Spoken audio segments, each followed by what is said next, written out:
Hi, good afternoon. It's Jim from the maverickstar Observatory. Guys, I wanted to talk about a little bit about what we do here at the Observatory and how unique it is, and it shouldn't be really taken for granted.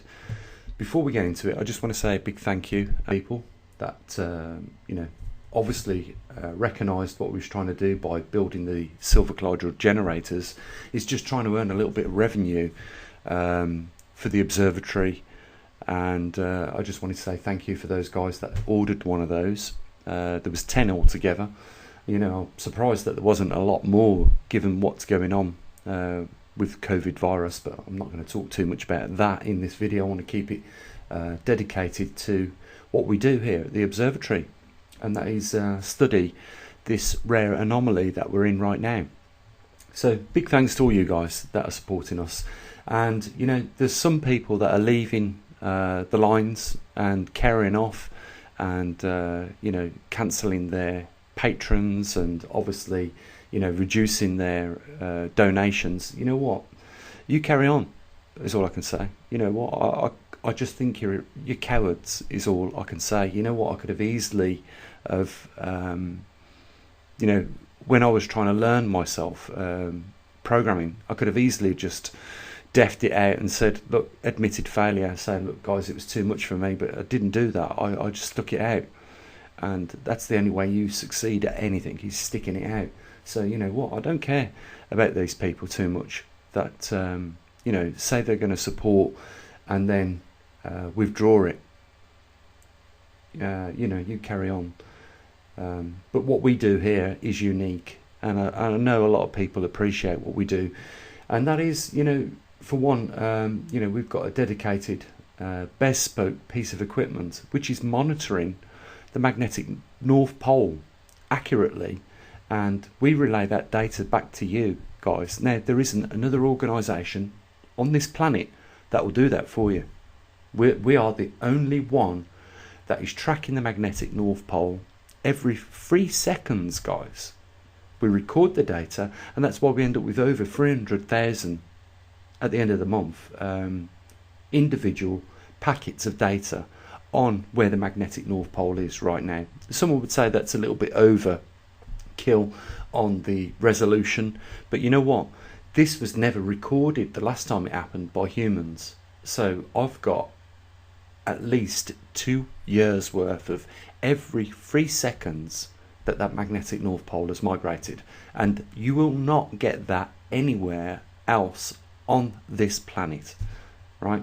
So it's not just the magnetic North Pole that we track, and you can see that, you can follow it back over the last 2 years on the channel. We also from here in the UK take a magnetic reading of the strength of the magnetosphere, and this is the protective shield that looks after our well-being on this planet. Without that, the Earth would be dead of life. It's as simple as that, and we've been recording that as well now for many months. As you can see, the data goes back quite a way, and you can come onto the website, which is absolutely free of charge. We don't charge people to come onto this website like a lot of other websites that provide unique data. Now, can you imagine this, guys? We're crowdfunded, and we also give the data away for free, and this requires a lot of my time to build this website, to put up the information that we've got, and to keep it updated every month. And most of you guys know, on the 17th of every month we take out the Trimag SD card and the magnetosphere SD card, and we update that data. And we've also got 5 or 6 other magnetometers keeping calculation on the global arena of magnetic anomalies that is taking place at this moment, as you can see here. I wanted to talk about in a minute Hong Kong data, because we have seen an anomaly over the last 6 or 7 months of a declining in the magnetosphere strength. Well, now it is starting to come back up. We'll just go over there, but just before I do, you can see we've got South California has gone offline. Kentucky, I believe, is almost provisionally offline, but we will get another magnetometer in the region of Kentucky. We don't need to get California back online because we've got Tucson, Arizona now. We've got Scott down there in Arizona who's now managing that region for us. Thank God for him and all the other guys that send us the data here. But you know what? There are things going on in this world other than the magnetic anomaly. And, you know, it is a distraction for a lot of people. But let's not forget the severity of what it is we're doing here. And not a lot of people understand it. Not a lot of people, know about it. And they don't know the consequences of what happens when a magnetosphere collapses. And I've referred to, just look at Mars. If our magnetic field collapses and doesn't come back up online, we end up looking like Mars in the not too distant future. We're set to go back into a completed magnetic reversal within 3 to 7 years. What are the consequences of that? Well, we've already seen a 20% reduction in the Earth's magnetic field. On top of that, we've got a weakened solar cycle. And, you know, we can see the last 3 solar cycles going back 33 years or thereabouts, showing a declining trend. First of all, with regards to the sun, the heliosphere shrinks, more magnetic and cosmic radiation comes into our solar system. And with a weakened magnetosphere at 20%, we get more cosmic rays interfering with the upper atmosphere and interacting with the air molecules, and in turn smashing into those, creating muons, which we have now built detectors to detect. So just imagine this, guys. We're covering the magnetic North Pole, we're covering the magnetosphere strength, and we're also covering the magnetic intensity in different parts of this world. And on top of that, we're measuring now how many muons we get as a result of cosmic ray interactions in our upper atmosphere. That is what we do here at the maverickstar Observatory, and we give this, unlike any other observatory, to you guys, the data on that as it comes in and how it is. You know, we're probably about 3 years away, from 3 to 7 years away from a completed magnetic reversal. Don't take it light, guys. You know, you think COVID virus is bad. Trust me on this.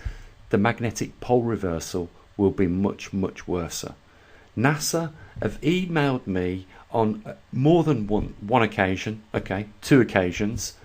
Scientists from there have said to me, Gene, we understand what's going on, but from our standpoint of view, we're not going to make any announcements because we don't know whether this is going to be a catastrophic event or just a minor event.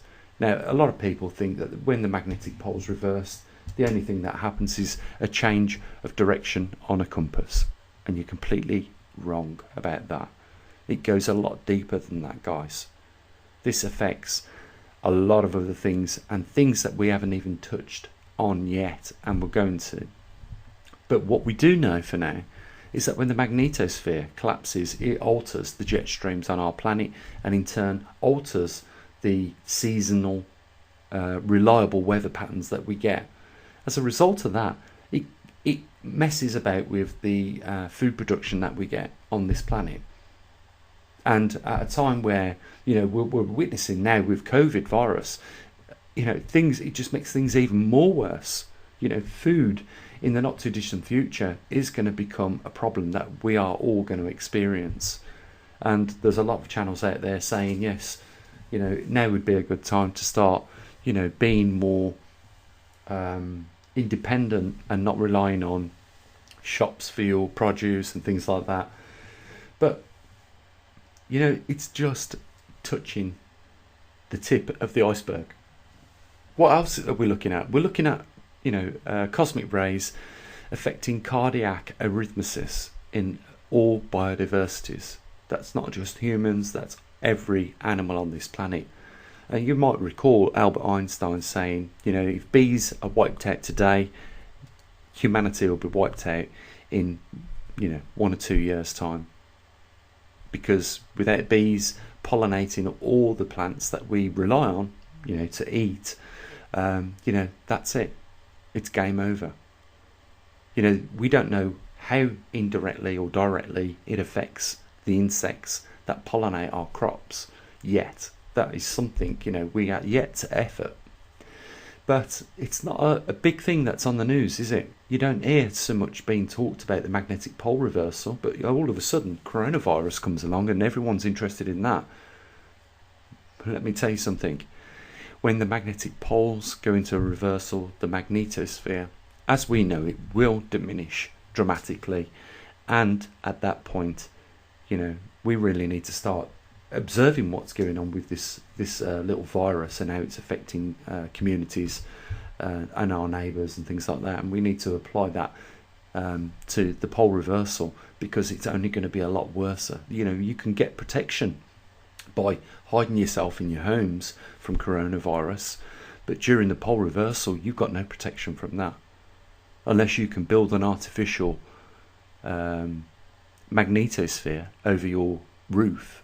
Then, you know, you have no protection. And we have you know, given a lot of thought to this at the Observatory about even doing such a thing, you know, creating an artificial magnetosphere over a small proximity. And, you know, we have got some good ideas on this. You know, we was thinking about using directed ion wind, and obviously this would be above the structure that you wanted to live under. But what it would do by generating small amounts of ions, and we can do that, it's been proven, we've proved it here at the Observatory, you can deflect you know, harmful cosmic rays by collisions coming into contact with ions and knocking them completely out the way. And, you know, that's something else we can look at, but we've got 3 to 7 years to get something in place. And, you know, we can't just rely on antioxidants slowing down cellular reproduction in order for our deoxyribonucleic acid to repair itself if it is struck by a cosmic radiation, because that's how cancers are caused, through collisions with cosmic rays coming into contact with the DNA in our cells. So, you know, we've got a lot of work to do here, guys, and it is paramount that our funding does not stop. You know, there is funding going left, right and centre for all the other things taking place right now, and nothing with this. And it's caught our governments around the world with their pants down. Our government in the UK haven't even got testing sorted out yet. You know, excuse me, our government ordered a load of tests and paid for, as far as I'm aware, that were duds, and they couldn't put them into service. And as a result of that, there is very little testing going on in the UK. From start to finish, it's been a complete flop. But, you know, guys, the pole shift is much worse than coronavirus. Trust me on that. You know, you can lock yourself away from coronavirus. You can't lock yourself away from the pole reversals on this planet. And NASA are fully aware of the implications, as well as NOAA and all the other agencies. And that's why, you know, behind closed doors, there has been probably trillions of pounds spent on this, but not relayed back to the public. And that is why we here at the Observatory do our best with the budget, and we're on a micro budget, but we're doing all we can, guys. You know, I am doing my best, but, you know, I do need a certain amount of people to say, Gene, we got your back, we're going to stay with you, like, you know, Doug has done, and Bob, Kathy and Jen.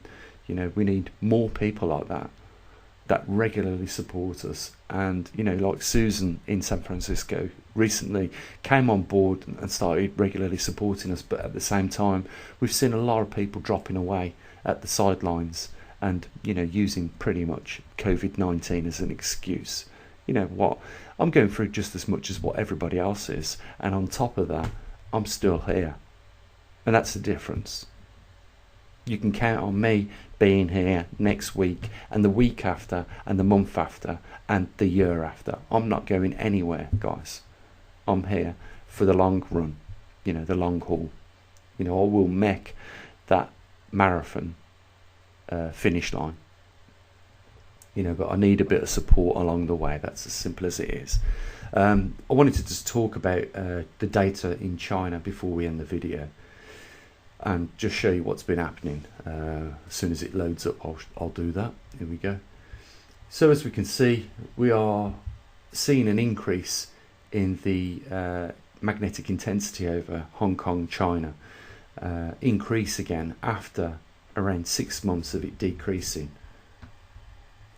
And this is what I'm talking about, guys. Where can you get data like this from? Anywhere else? Where can you, whenever you want, where can you get data like this? There is nowhere else. And we don't just provide data on China. We've got these magnetometers in more than one location around the world. And for a little observatory, with the money that we get, guys, is insignificant. But we are, always trying to push it and make it, stretch as far as possible. Sometimes it's really frustrating, though. But you can see the field strength over Hong Kong was dropping. Now it's starting to go back up. So I'm just wondering, when we do get our data from other countries like Australia over in the Gold Coast and Perth, whether that starts to show the same thing. And we'll obviously, the more data we get, we'll compare and try and get an idea as to what's going on in the magneto, in the core of our planet where the magneto is being generated. It might be able to give us a heads up of, a warning as to when we really are getting close to that magnetic reversal. At the moment, all I can say is that we are still tracking towards Siberia easterly, and we're tracking there around about, on average 3 to 4 miles every month or every 4 weeks. That's the speed that the magnetic North Pole is still migrating. So we're still in a migration. Whether that is going to be an excursion remains to be seen, but I doubt it, because we're so long overdue. We're 500,000 years overdue now. So I think that the next reversal will either be a completed reversal or it'll be a stalled out, and we don't want that. A stalled out will mean that the poles don't reconvene either in the north or the south, and the magnetic field that protects us, the magnetosphere, diminishes and leaves us standing like Mars. And if you don't think that that's a possibility, well, that is exactly what happened to Mars.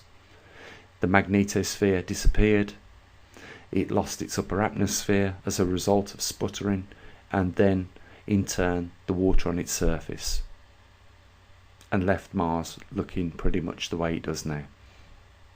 Barrenness and lifeless. And it is an example of what can happen to us. We know it had a magnetosphere, guys, at one point, and the only way we detected that was from an impact crater, recent impact crater, where we sent a satellite over with a magnetometer that detected, as it went over that impact crater on Mars, it detected through some of the topsoil being removed a magnetic intensity. So we know at some point Mars had a magnetosphere, had an active magneto generating that magnetosphere, and water on its surface, an atmosphere, and it lost its magnetosphere, and in turn lost its atmosphere and its water on its planet. So last thing we want is our Earth looking like that, and we are on the precipice of witnessing which way it will fall, which way the coin will land. Let's just hope it is an excursion. Let's hope it is, if not an excursion, a reversal, and let's hope that it isn't a complete wipeout of the magnetosphere, because if that is, everything that we have done to date and every marvel that we have celebrated in our technological advancement will cease to exist. It's the reality of what we live in and the times we're living in. It's very shocking. Guys, what we need here is some more people to step up to that line and back us here at the the observatory. And the only way you can do that is by using that PayPal link or becoming one of our patrons. And on that note, I'm going to leave it here. I'm going to wish you the best of whatever situation you find yourselves in with regards to the coronavirus, and don't forget, keep your eye open for those vulnerable people that are on their own in the street, living on their own. Just keep your eye on them. We're all in it together. That's all there is that I can say on this matter. So with that, I'll say what I usually do. Links are down there, guys. As always, bye for now.